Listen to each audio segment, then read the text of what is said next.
Once upon a time, long ago in ancient Greece, there lived a hero. His name was Theseus. He was the founder king of Athens, a man of great courage and legendary deeds. Most famously, he sailed to the island of Crete. There he entered a vast, bewildering labyrinth and slew the fearsome Minotaur, a creature half man, half bull.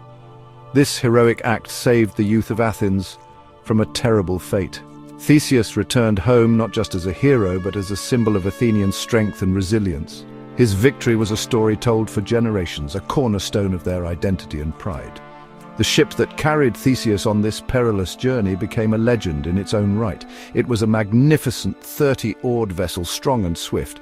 To honor their hero and his monumental achievement, the people of Athens decided to preserve it. They kept it docked in their harbor as a living memorial. Every year they would send it on a ceremonial voyage to Delos, retracing a part of its historic path.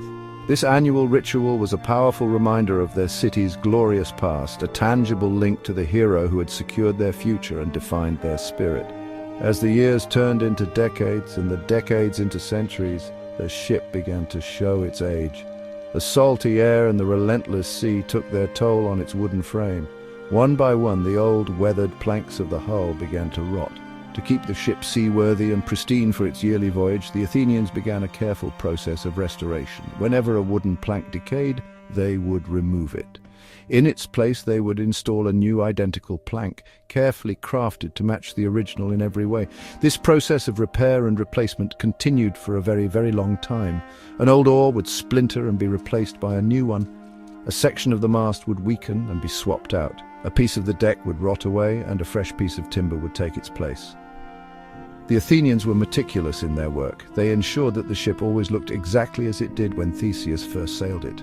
But as the last of the original wooden pieces was finally removed and replaced, a curious question began to bubble up among the city's great thinkers.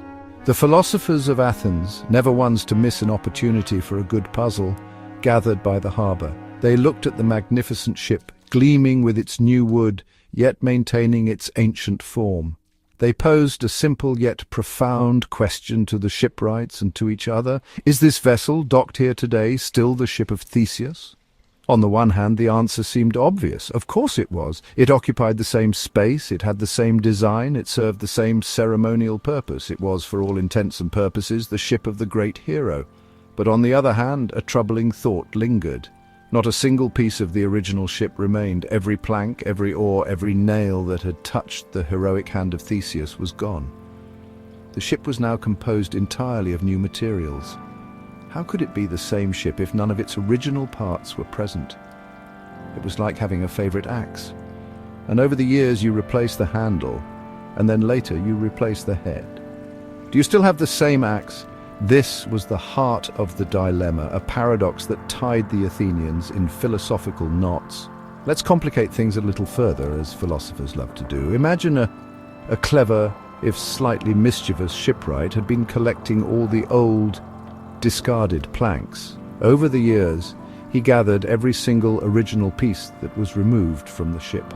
In a workshop on the other side of the harbor, he painstakingly reassembled them. He put every original plank back in its original place, restoring the wood as best he could.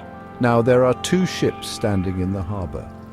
Which one is the true Ship of Theseus? Is it the one that has been continuously maintained and sits in the place of honor, the one everyone calls the Ship of Theseus? Or is it the one reassembled from all the original, authentic parts? This is where the problem truly deepens. One ship has the history, the continuity of form and function. The other has the original matter, the physical substance that made the journey. Both have a strong claim to the title. The question is no longer simple. It forces us to ask what it truly means for something to be the same thing over time. Is it the material it's made of, or is it something else entirely? This ancient puzzle, the Ship of Theseus paradox, is more than just a clever riddle about boats and wood. It serves as a powerful metaphor for one of the most personal and fundamental questions we can ever ask ourselves. Who am I? Think about your own body for a moment. The cells that make you up are constantly dying and being replaced. Scientists estimate that over a period of about 7 to 10 years, nearly every atom in your body will have been swapped out for a new one. The physical stuff you are made of is in a constant state of flux. The person you are today is physically different from the person you were 10 years ago. You have new cells, new atoms, a body that has been rebuilt from the ground up, just like the ship in the Athenian harbour. So the paradox hits much closer to home. If your physical matter has been completely replaced, are you still the same person? What connects the you of today to the child in old photographs? You certainly feel like the same person. You have a continuous stream of consciousness, a sense that you are the one who has lived all those experiences. This is the great paradox of personal identity. It's the Ship of Theseus paradox, but applied to ourselves. What makes you you? Is it your body, this collection of ever-changing physical matter? If so, the constant replacement of your cells presents a serious problem for the idea that you remain the same person over time, or perhaps your identity lies somewhere else. Perhaps it is not in your physical substance, but in your thoughts, your memories, your personality, or your consciousness.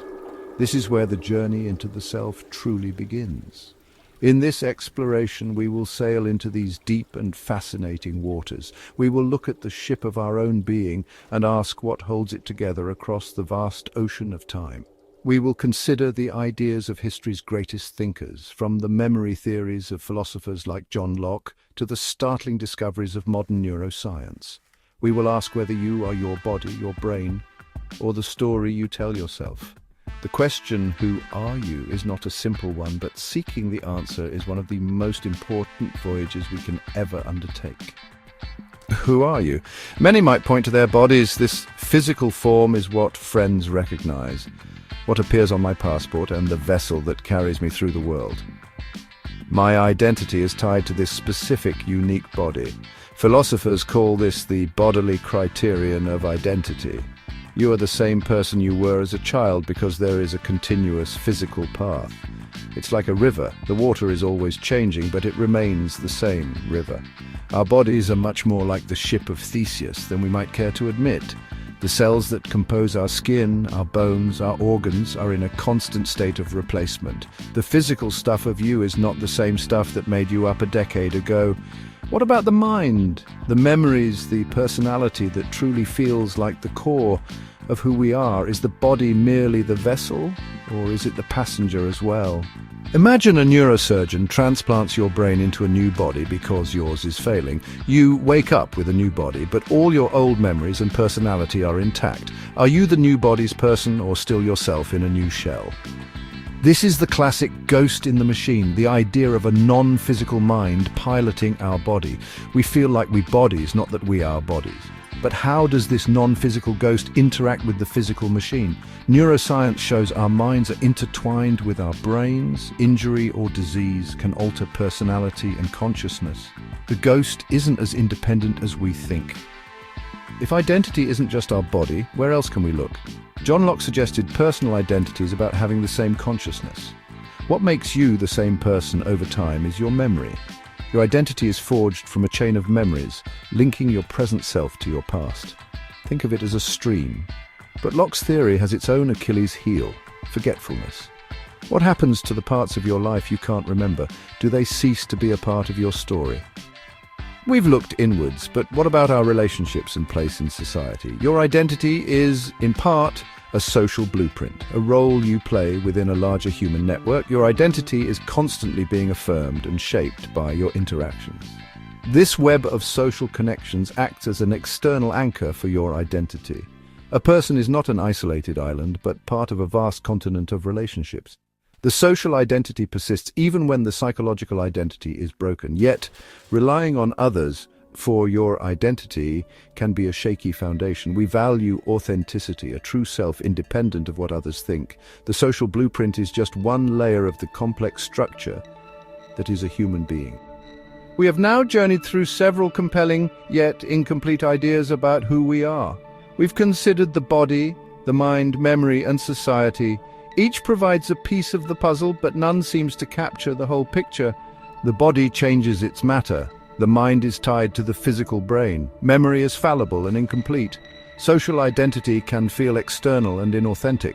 The tension between all these ideas is what makes the question of personal identity so endlessly fascinating and frankly a little unsettling. It forces us to confront the possibility that The self we feel so certain about is not as solid as we think. This leads us to a more radical and perhaps disturbing question. What if the problem isn't that we are picking the wrong theory?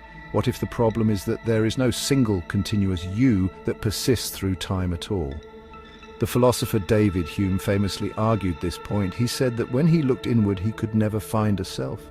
All he could find was a bundle of different perceptions, heat or cold, love or hate, pleasure or pain. He concluded that we are nothing but a bundle of experiences, a collection of thoughts and feelings that are constantly in flux. There is no permanent I holding them all together. This bundle theory is a direct challenge to our most cherished beliefs. It suggests that the feeling of being a continuous self is just an illusion, a trick of the mind. Your brain creates a convenient story, a narrative thread to link all these disparate moments together. But there's no actual thread. You are not the same person you were 10 years ago, or even 10 minutes ago. You are a different bundle of perceptions. This is a startling thought. If there is no enduring self, what happens to concepts like responsibility, promises, or personal growth?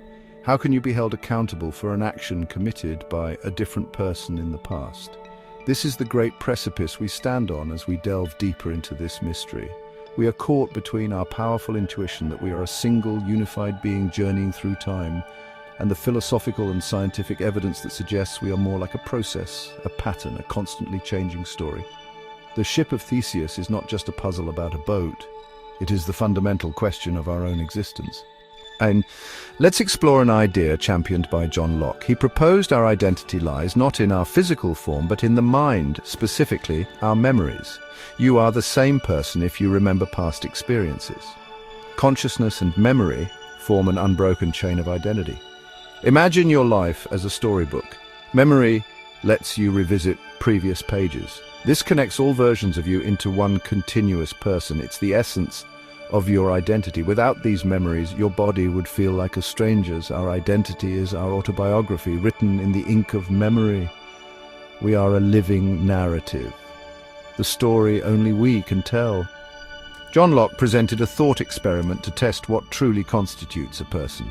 Imagine a prince and a cobbler. One night their consciousnesses are swapped. The next morning each awakens in the other's body with the other's memories.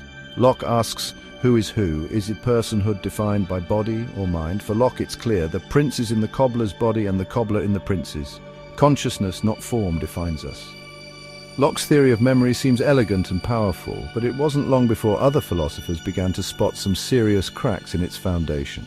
The 18th century thinker Thomas Reid presented a brilliant counter-argument that reveals a fundamental flaw. He asks us to imagine the life of a single individual in three distinct stages. First, as a young boy, he is caught stealing an apple from an orchard and is soundly flogged for his transgression. He remembers this event with perfect clarity for many years. Years later, this boy has grown into a brave young officer in the army. In his first battle, he heroically captures the enemy's standard, a feat of great courage. At this point in his life, as a young officer, he still clearly remembers being the boy who was flogged for stealing the apple. According to Locke's theory, the officer and the boy are the same person. The golden chain of memory connects them. Now, let us fast forward many more decades. The brave officer is now an old, decorated general. He can vividly remember his time as a young officer. He remembers the thrill of the battle and the glory of capturing the enemy standard. So, according to Locke, the old general is the same person as the brave officer. However, the general is now so old that he has completely forgotten the incident from his early childhood. He has no memory whatsoever of being the boy who stole the apple and was flogged. Herein lies the paradox that Reid so cleverly exposed. According to Locke's strict rule, the general is not the same person as the boy, but we've already established that the general is the same person as the officer and that the officer is the same person as the boy. This leads to a logical contradiction. The general is the officer is the boy, but the general is not the boy. It's like saying A equals B and B equals C, but somehow A does not equal C. Reid's example shows that a strict, direct memory link is too brittle to hold a lifetime of identity together. Human memory is far from perfect. It is fragile, selective, and malleable. We forget things constantly. Our lives are filled with countless lost moments. If identity is built upon memory, these forgotten moments are like crumbling bricks. Psychologists have shown that it is remarkably easy to implant false memories. If your identity is based on what you remember, what does it mean if some of your most defining memories are false? This presents a profound challenge. Our sense of self is built on something far less stable than we believe. The story of who we are might be more of a creative reconstruction than a faithful report. Let us push the memory theory into the future with another thought experiment, one that Locke could never have imagined. Imagine a world where technology has advanced to a point where we can create a perfect atom-by-atom scan of your brain. This scan captures everything, every neuron, every synaptic connection, every chemical pathway. It's a complete blueprint of your mind, containing all your memories, your personality, your skills, your hopes, and your fears. Now, this digital file can be uploaded into a new host, perhaps a perfect biological clone of your body or even a highly advanced android. Suppose you agree to this procedure. You are scanned, and the resulting data file is used to create a perfect psychological duplicate of you. This duplicate, let's call it digital you, wakes up in a new body across the room. It has all your memories right up to the moment of the scan. It remembers your childhood, what you had for breakfast this morning, and the nervous feeling of entering the scanning machine. From its perspective, it has simply woken up after a brief moment of unconsciousness. It feels with every fiber of its being that it is you. It has a perfect unbroken chain of memory. Now here is the crucial question for the memory theory. Is this digital you actually you? According to a pure memory theorist, the answer should be yes. It possesses the psychological continuity that defines personal identity. But a problem immediately arises because the original you is still standing there. You didn't go anywhere, you watched the whole process. You have your own continuous stream of consciousness. Now there are two beings, both with an equal claim to being you. Both have the same memories and personality up to the moment of the scan. This scenario, often called the duplication problem, exposes a logical flaw in relying on psychological continuity alone. We believe that identity is a one-to-one relationship. You can't be in two places at once. If the procedure creates a copy, then it seems neither the original nor the copy can be truly identical to the person who first walked into the room. It suggests that for identity to persist, there must be something more than just having the same psychological states. There must be a unique, singular continuity that copying breaks. This puzzle forces us to reconsider whether memory, even perfect memory, is sufficient for identity.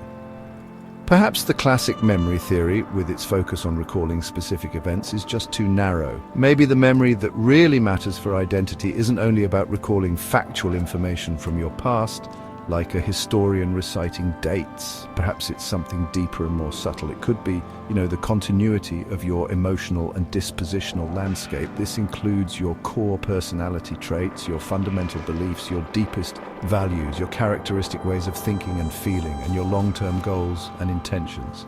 This is, in a sense, the emotional and psychological blueprint that colors every experience you have. Think not just of what you remember, but you remember.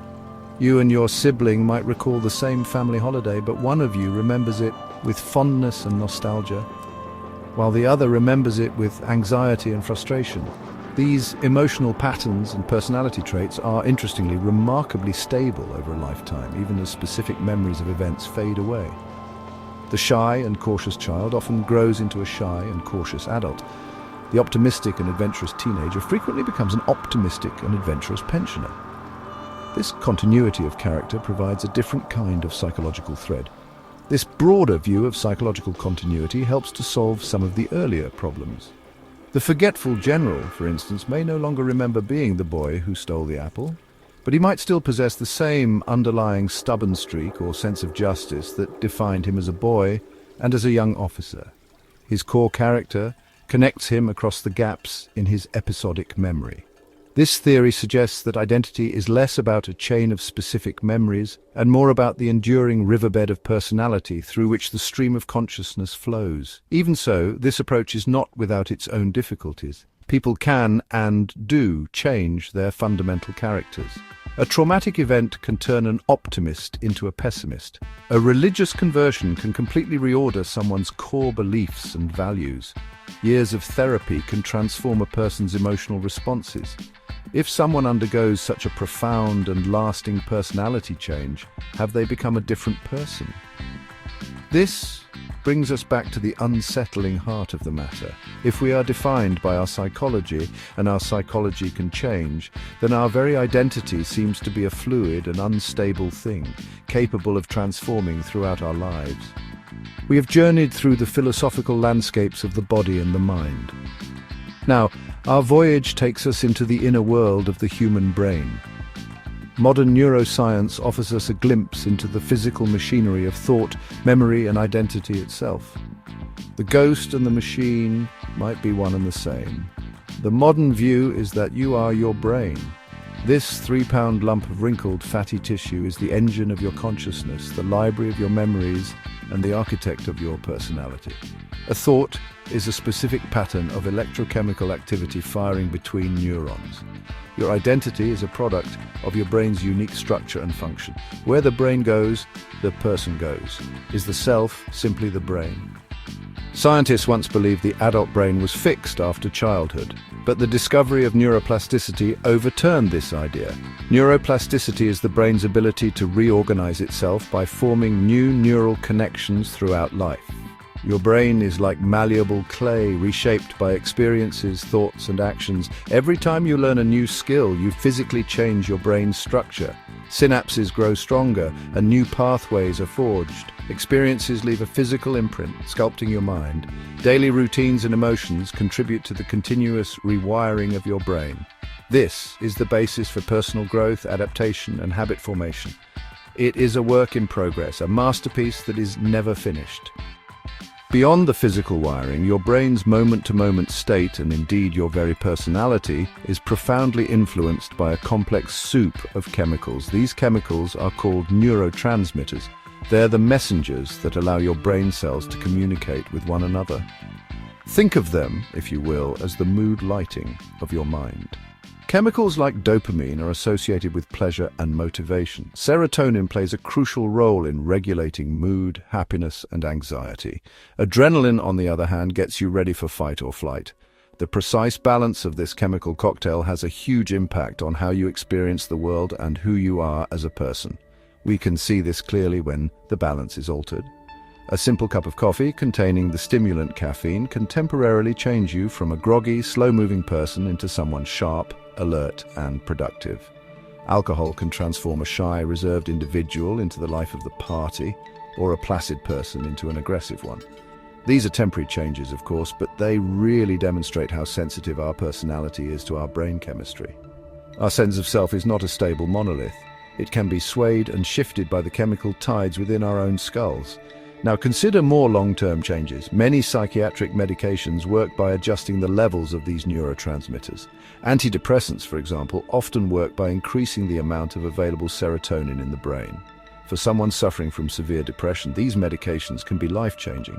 They can lift a suffocating cloud of sadness and apathy, allowing the person to feel like themselves again. But this, raises a fascinating philosophical question. If you need to take a chemical to feel like your true self, what does that say about where that self resides? Is the real you the unmedicated version or the medicated one? This chemical basis of personality adds another layer of complexity to our identity.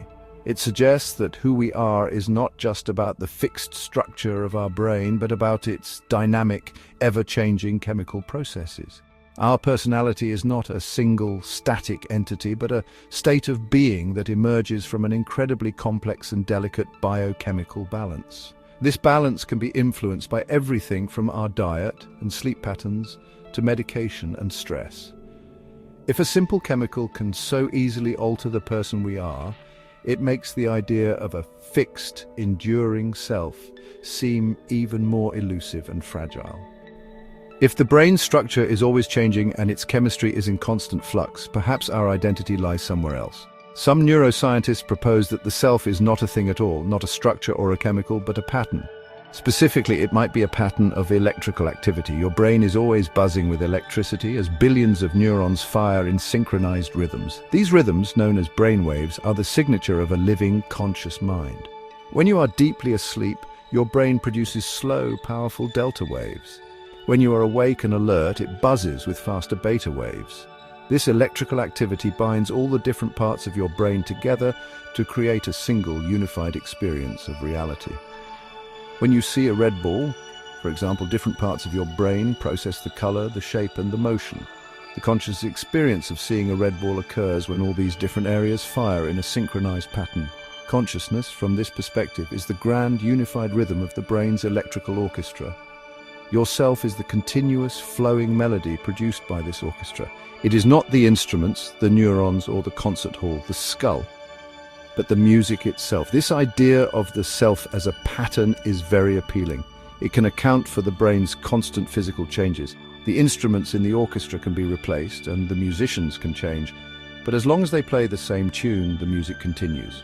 In the same way, as long as your brain maintains its characteristic pattern of activity, your unique rhythm of thought and feeling, then you persist even as the underlying neural hardware changes. Your identity is a specific complex waveform that propagates through time, carried on the substrate of your physical brain. However, this pattern is not entirely stable either. Sleep completely changes the pattern of our brain waves. So does anesthesia. When you are under general anesthetic, the complex synchronous firing that we associate with consciousness disappears completely. It is replaced by a slow, disorganized hum. For that period, the music of yourself has stopped. When you wake up, the pattern re-emerges. Does this mean you cease to exist during that time? Or is it more like pausing a song? This view forces us to ask whether our identity can survive these gaps in the pattern, these moments of profound silence in the neural symphony. The most striking evidence for the brain's role in identity comes from what happens when it's damaged. Phineas Gage, after a brain injury, survived but became a different person. His personality changed so much that friends said he was no longer Gage. This case, and others like frontotemporal dementia, show that damage to certain brain regions can erase kindness, empathy, or social judgment, even if memory remains. Families often feel the person they loved has vanished, replaced by a stranger in the same body. These cases challenge the idea of a self separate from the brain, suggesting our character and moral compass depend on healthy neural tissue. If a small lesion can rewrite identity, it forces us to confront what truly makes us who we are. Is everything that makes you you just in your brain? Some argue the mind is shaped by the whole body. This is embodied cognition. Our thoughts and feelings are influenced by posture, hormones, even the second brain in our gut. If you uploaded your brain into a robot, your sense of self would change because your body shapes your consciousness. The self emerges from the dynamic interaction of brain, body, and environment. We can't isolate one part without losing the essence of the whole. Neuroscience reveals the self as a process, a dance between brain, body, and world. Questions about identity aren't just abstract. They shape our moral lives, starting with promises. When you make a promise, you bind your future self to your present intentions. But if you change, is it fair to hold your future self to that vow? Marriage vows, for example, assume the same you will exist decades later, but people change. If the self is always in flux, maybe a promise is not a rigid chain, but a project, a story your future self chooses to continue. Commitment, then, is not about sameness, but about valuing the narrative you began. The future you honors the promise by choosing to value the relationship and story it represents. Our justice system assumes the person punished is the same as the one who committed the crime. But what if someone changes profoundly through remorse, therapy, or time? Is it just to punish a new person for the actions of their old self? Rehabilitation and parole hinge on whether someone is still a threat, but the deeper question is whether they are still the same person. Responsibility may not be black and white. The new self is linked to the old by cause and effect, but not identical. Perhaps the duty is not raw culpability, but to make amends for harm caused by a former self. Change complicates blame, but doesn't erase connection. A changing self also transforms forgiveness, especially self-forgiveness. We often let past mistakes define us, but if we're not the same person, we can view our past selves with compassion and separation. Growth means your brain, values, and understanding have changed. This perspective allows genuine self-forgiveness and can help us forgive others, recognizing they too may have changed. Forgiveness isn't condoning, but engaging with who someone is now, not who they were. Holding a grudge insists on a static self, but science shows we're always changing. Forgiveness is the radical act of accepting change and letting go of the past. What happens when we can intentionally change ourselves through drugs, genetics, or neurotechnology? Enhancements can alter mood, memory, or personality, raising questions about authenticity and identity. If you erase a painful memory or boost empathy, is that still you? The self could become a curated project, not an organic development, leading to new inequalities and moral dilemmas. If someone changes their personality after wrongdoing, have they truly atoned or just escaped responsibility? As technology advances, we must decide what parts of ourselves we value and what it means to be human. Our fluid identity impacts how we think about our future. We often fail to do what benefits our future selves, prioritizing present pleasure. Our future self can feel like another person, weakening our motivation. This explains self-defeating behavior. Studies show seeing aged photos of ourselves encourages retirement savings, bridging the empathetic gap. Cultivate a relationship with your future self. Envision their life and gratitude for your good choices. Transform that stranger into a friend, someone you care for. This reframes long-term planning as an act of kindness, a gift to your future. This shift helps overcome short-term thinking and become custodians of our lifespan. We have traveled a long and winding road. The self is not a simple, solid thing, but a constantly changing pattern. This uncertainty holds the key to a more compassionate and humane way of living. It offers us the profound kindness of letting go of the illusion of a fixed self. Understanding that we're all works in progress allows us to release this tight grip, to start anew every single day. Ultimately, this leads us to a more generous view of humanity. It reminds us that every person we meet is a process, not a final product. By embracing the beautiful, messy, and ever-changing nature of who we are, we can learn to navigate the world with a great deal more kindness. Our voyage in search of the self has brought us through philosophical seas and into the harbors of the human brain. We began with the Ship of Theseus, forcing us to ask what it means to remain the same over time. We realized this was a question about our own existence. We are each a ship of Theseus, our bodies and minds in perpetual renewal. This journey isn't about a treasure map, but navigating the ocean of our being. We are not a statue, but a river. The question, who are you, shapes how we treat ourselves and relate to others. There are no simple answers, only richer, more humane questions. After exploring the body, the memory, the brain, we might be left with unease. If there is no enduring core, are we simply illusions? Perhaps the answer is not a thing, but a creation. The self is best understood as a narrative. We are the stories we tell about ourselves. Our identity is weaving our experiences into a coherent tale. You are the author of your own autobiography, constantly writing and revising it. We create unity through storytelling, shaping our past and projecting ourselves into the future. Our stories can change, we can revise our narrative.